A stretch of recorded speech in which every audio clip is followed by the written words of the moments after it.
Hello विद्यार्थी मित्रों, આપણે 4 જેટલા વિડીયોમાં જુદા જુદા કોન્સેપ્ટ બેઝ ક્વેશ્ચન નીટ માટેના જોયા છે. ફરીથી નવો વિડીયો તમારી સામે રજૂ કરું છું.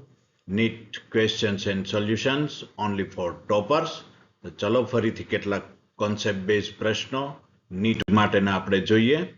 પહેલો પ્રશ્ન, નીચે એમિનો એસિડના 3 બંધારણ આપેલા છે, જેમાં આર ગ્રુપને PQR વડે દર્શાવેલ છે તથા એમિનો એસિડનું નામ X, Y અને Z થી દર્શાવેલ છે. તો તેના માટે યોગ્ય વિકલ્પ પસંદ કરો કે જે એમિનો એસિડનું આર જૂથ અને નામ એમ બંને સાચી રીતે દર્શાવતો હોય. અહીંયા એમિનો એસિડનું બંધારણ આપ્યું છે, જેની અંદર PQ અને R આકૃતિમાં તમે જોઈ શકો છો. એના બંધારણની આકૃતિમાં PQ અને R દર્શાવેલા છે, XYZ એ નામ છે. તો P અને X, Q અને Y, R અને Z એની માટે સાચો વિકલ્પ આપણે પસંદ કરવાનો છે. વિકલ્પો અહીંયા આપેલા છે, જો PH તો X એટલે ગ્લાયસિન થાય, યસ એ સાચું છે. ચલો બીજું, Q તો CH3R ગ્રુપ તો Y એલેનિન, હા એ પણ સાચું છે. પણ ત્રીજું, R that is CH2OH તો Z glutamate, no it is incorrect. તો પહેલો ઓપ્શન ખોટો છે. બીજો ઓપ્શન P બરાબર H તો X બરાબર ગ્લાયસિન, કરેક્ટ. Q બરાબર CH3 તો Y બરાબર serine, no it is incorrect. તો સેકન્ડ ખોટું છે.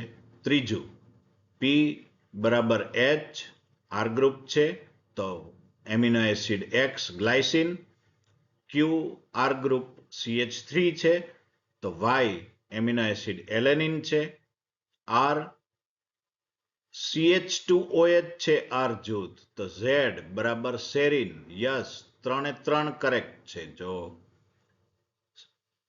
P બરાબર H તો X બરાબર ગ્લાયસિન, જો R બરાબર CH3 તો Y એલેનિન થાય અને R ગ્રુપ CH2OH હોય તો Z સેરિન થાય. સો કરેક્ટ આન્સર ઇઝ 3. ચોથું જોઈ લઈએ. જવાબ એ નથી જ. P બરાબર H તો X બરાબર serine, no it is incorrect. So here correct answer is 3. બુકમાં આ રીતે આપેલી છે, બંધારણ આપેલા છે. તમે જુઓ કે આવી સિમ્પલ ઇન્ફોર્મેશનમાંથી કેવો સરસ પ્રશ્ન બની શકે. તમારો સમય થોડો લઈ લે એવો. તો પ્રેક્ટિસ આવા પ્રશ્નોની આપણે કરશું maximum. So here correct answer is 3.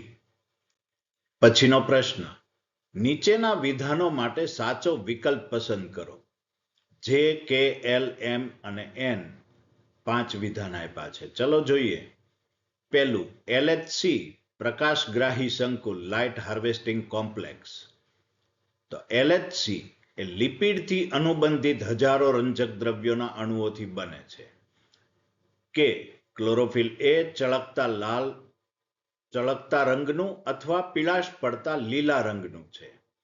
L carboxylation A CO2 ના સ્થાપનથી સ્થાયી કાર્બનિક મધ્યસ્થી પદાર્થ બનવાની ક્રિયા છે. સ્ટેટમેન્ટ M NADP રિડક્ટેઝ ઉત્સેચક થાઇલેકોઇડના પટલની સ્ટ્રોમા તરફની બાજુ પર હોય છે.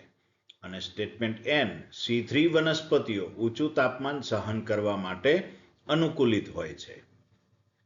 ચલો જોઈએ બધા ઓપ્શન. LHC સંકુલ એ લિપિડ નહીં પણ પ્રોટીનથી અનુબંધિત, માટે જે ખોટું છે.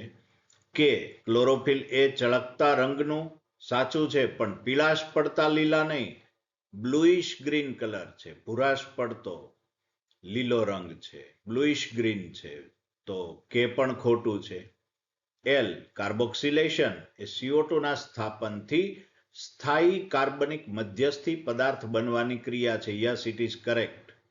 M NADP રિડક્ટેઝ ઉત્સેચક થાઇલેકોઇડના પટલની સ્ટ્રોમા તરફની બાજુ પર હોય છે, yes it is also correct. અને N C3 વનસ્પતિઓ ઊંચું તાપમાન સહન કરવા માટે અનુકૂલિત હોય છે, નહીં C3 નહીં પણ C4, માટે N પણ ખોટું. તો J, K અને N ખોટા છે, માત્ર L અને M સાચા છે. તો ઓપ્શન એ. આન્સર ઇઝ એ. આ રીતે થશે. આન્સર ઇઝ એ. માત્ર એલ અને એમ આ બે જ સાચા. પછીનો AR ટાઈપનો પ્રશ્ન છે. સ્ટેટમેન્ટ એ. કોષ માટે કોષ કેન્દ્ર અને કોષ રસના પ્રમાણને જાળવી રાખવા માટે વિભાજન પામવું આવશ્યક બને છે. Statement are. કોષ વૃદ્ધિના પરિણામે કોષ કેન્દ્ર અને કોષ રસનું પ્રમાણ અસંતુલિત થાય છે.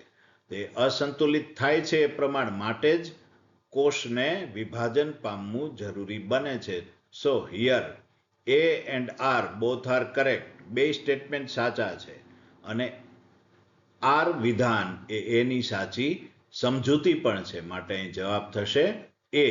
આર સાચા, આર એ એની સાચી સમજૂતી છે. ચલો પછીનો પ્રશ્ન જોઈએ. નીચેનામાંથી કયા ઉદાહરણ વિદેશી જાતિના આક્રમણના છે? તેના માટે યોગ્ય વિકલ્પ પસંદ કરો. પહેલું સ્ટીલર સી કાઉ, બીજું નાઇલ પર્ચ, ત્રીજું પેસેન્જર પિજિયન, ચોથું પાર્થેનિયમ, પાંચમું થાઇલેસીન, છઠ્ઠું લાન્ટાના, સાતમું આઇકોર્નિયા અને આઠમું આફ્રિકન કેટફિશ. આમાંથી વિદેશી જાતિના આક્રમણના ઉદાહરણ કયા છે? સ્ટીલર સી કાઉ નહીં, એ વિદેશી જાતિના આક્રમણનું ઉદાહરણ નથી. Nile perch yes it is. Passenger pigeon નહીં, એ પણ વિદેશી જાતિના આક્રમણનું ઉદાહરણ નથી. પાર્થેનિયમ યસ. થાઇલેસીન એ પણ વિદેશી જાતિના આક્રમણનું ઉદાહરણ નથી. Lantana yes. Eichhornia yes. African catfish yes. તો બીજું નાઇલ પર્ચ, પછી ચોથું પાર્થેનિયમ, છઠ્ઠું લાન્ટાના, સાતમું આઇકોર્નિયા અને આઠમું African catfish. So here correct answer is B. માત્ર 2, 4, 6, 7 અને 8. That is correct answer. ચલો પછીનો એક પ્રશ્ન જોઈએ.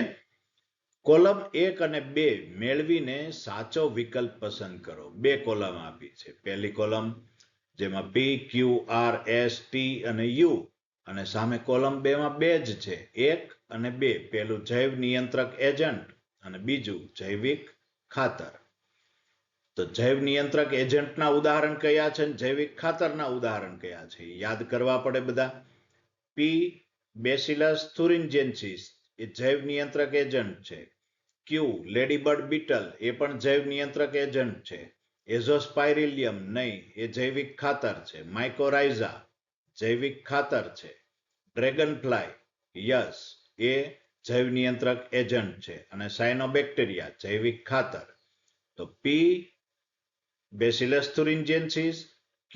લેડીબર્ડ બીટલ અને T. ડ્રેગનફ્લાય એ ત્રણેય જૈવ નિયંત્રક એજન્ટ છે. તો PQT એની સાથે કોલમ 2 માંથી એક નંબર સિલેક્ટ થાય. તો એવો ઓપ્શન આપ્યો છે સી ઓપ્શન.